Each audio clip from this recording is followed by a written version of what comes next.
Good morning students, I am Atul Rana and I am back with the third video lecture for 12th chemistry. Okay. So these days we are discussing electrochemistry.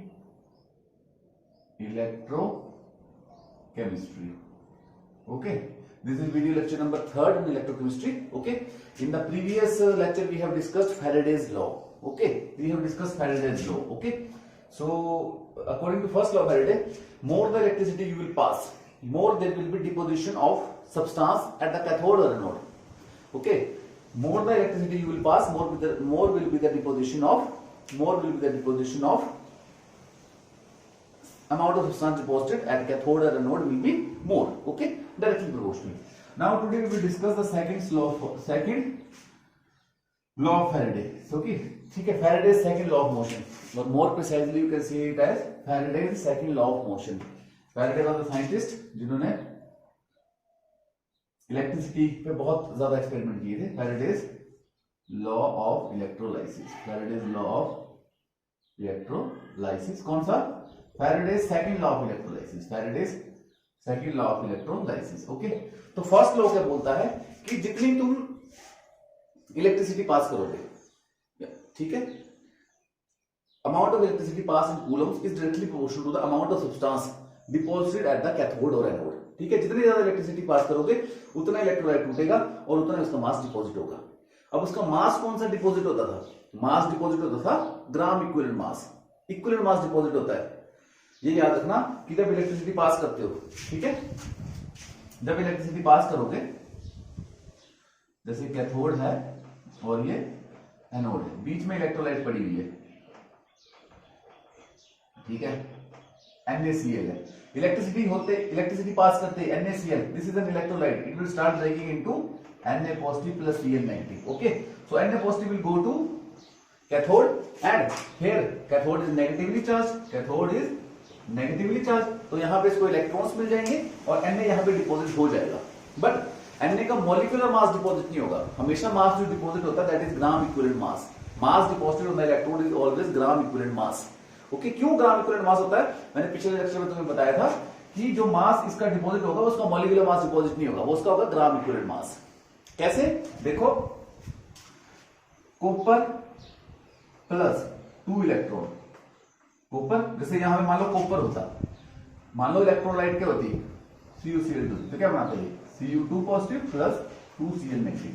अब दो copper cathode की तरफ भागेगा तो उसको कितने electron की जरूरत है? 2 इलेक्ट्रॉन की, मतलब 2 फैराडे इलेक्ट्रिसिटी की. हम 1 फैराडे इलेक्ट्रिसिटी दे रहे हैं, हम जनरली कितना मानते हैं 1 फैराडे इलेक्ट्रिसिटी दे रहे हैं, तो 1 फैराडे इलेक्ट्रिसिटी में कॉपर पूरा का पूरा डिपॉजिट नहीं होगा.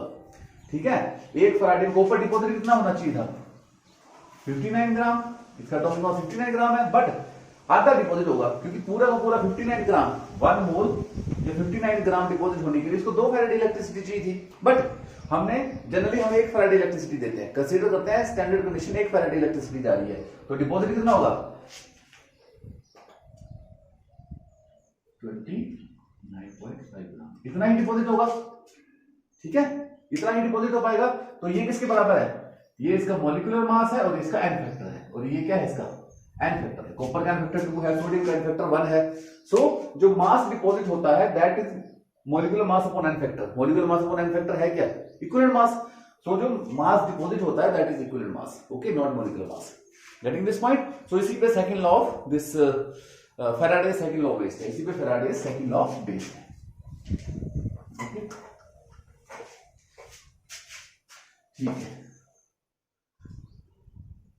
ठीक है. अब फैराडे सेकंड लॉ कुछ नहीं है, फर्स्ट लॉ की एक्सटेंशन है. फर्स्ट लॉ में how many electrolytes we were taking? Only 1 electrolyte. Now here we will take 2 electrolytes. 2 electrolytes लेंगे. ठीक है, जैसे एक इलेक्ट्रोलाइटिक सिस्टम यहां ले लेंगे, ठीक है, और कैथोड डाल देंगे, पॉजिटिव नेगेटिव, कैथोड डाल दी. इसमें आपने मान लिया AgCl. इसमें कौन सी इलेक्ट्रोलाइट ली है? AgCl. थोड़ा इसमें कौन सी इलेक्ट्रोलाइट ली है? इसमें मान लो आपने इलेक्ट्रोलाइट ली AgCl. ओके, और यहां पे आपने दूसरा सिस्टम ले लिया, यहां पे आपने इलेक्ट्रोलाइट ले ली दूसरा सिस्टम बना लो negative,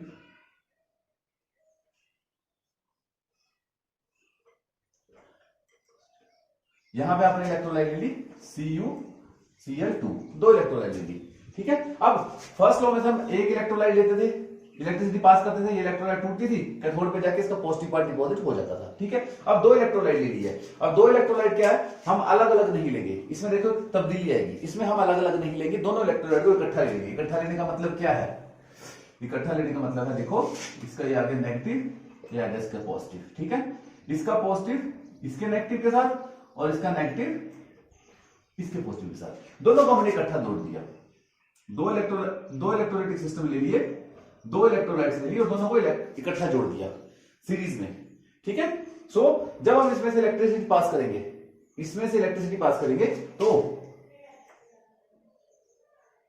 amount of substance deposited, first case में अमाउंट ऑफ सब्सटेंस डिपॉजिट कितना होगा, यहां पे कितना सब्सटेंस डिपॉजिट होगा, जितना Ag का इक्विवेलेंट मास है, is equal to equivalent mass of silver, ठीक है। अब सेकंड केस में कितना सब्सटेंस डिपॉजिट, कैथोड पे कितना substance, amount of substance deposit होगा, that is the equivalent mass of copper, amount of substance deposited, amount of substance deposited, amount of substance deposited. Second case में amount of substance deposited किसके बराबर होगा, will be equal to equivalent mass of copper, क्योंकि second case में electrolyte में copper है, तो amount of substance deposited will be equal to equivalent mass of silver, और सेकंड केस में amount of substance deposited is equal to equivalent mass of copper. यही ये law बोल रहा था, ठीक है, कि व्हेन, इसके देखो स्टेटमेंट देता हूं, when same amount, then when same amount of electricity is passed, when same amount of electricity, इसको भी 1 farad इलेक्ट्रिसिटी दी है और इसको भी 1 farad इलेक्ट्रिसिटी दी है, when same amount of electricity is passed, when same amount of electricity is passed through 2 different electrolytes, when same amount of electricity is passed through different electrolytes, then ratio of amount deposited,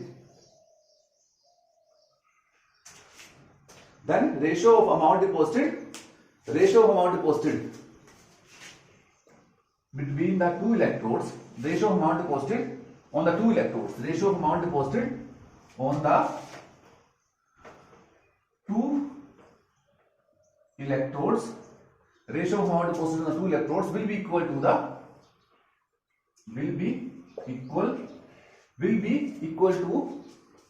ratio of their equivalent masses, इसको ऐसे लिख सकते हैं, will be equal to the ratio of their equivalent masses। Simple सा law है, first law की extension है। First law क्या बोलता था कि जितनी इलेक्ट्रिसिटी पास करोगे उतना ही अमाउंट ऑफ सब्सटेंस डिपॉजिट होगा, और जितना अमाउंट ऑफ सब्सटेंस डिपॉजिट होगा that will depend on the equivalent mass of electrolyte. Positive electrolyte के इक्विवेलेंट मास का कंपोनेंट है, उसको इक्विवेलेंट मास पे डिपॉजिट करेगा। ये सेम एक्सटेंशन है, इसमें 2 इलेक्ट्रोलाइट जोड़ दी है, टू डिफरेंट इलेक्ट्रोलाइट्स, यहां पे लिख लेना कनेक्टेड इन सीरीज, सीरीज में कनेक्टेड है, ठीक है। 2 कनेक्शन होता है, पैरेलल और सीरीज में कनेक्टेड है। किसमें कनेक्टेड है ये, कनेक्टेड इन सीरीज,